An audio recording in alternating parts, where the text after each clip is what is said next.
pagkakataon na ibida ng bayanang Pilipino ang accomplishment ng Office of the Vice President. Si Congressman naman, wala kang ano eh. Wala kang achievement eh.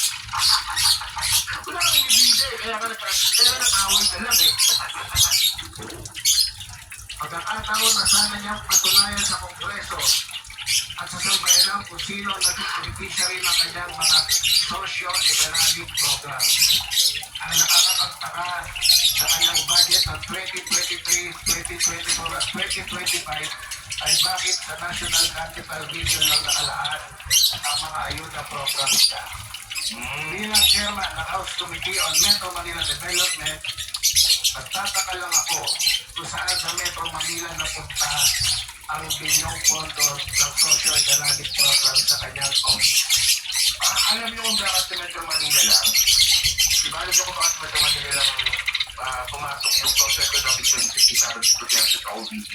Pati po din ang pangalawang Pangulo ng buong bayan.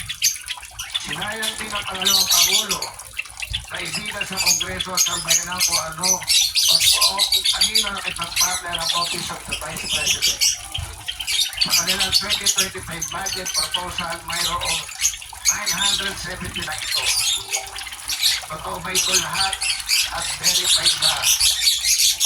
Sabi ng OBP sa kanilang budget proposal, nagkaroon din sila ng 793 strategic partnership noong 2023. Nasaan ang lista ng strategic partnership at mga strategic partnership agreement. At kapag walang totoong lista ng beneficiary at totoong dokumento ng strategic partnership, hindi malayong maghinala ang taong bayan na nawala ang pondo ng bayan.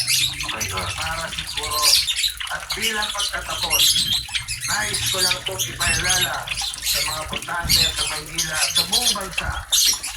Hindi nararapat sa atin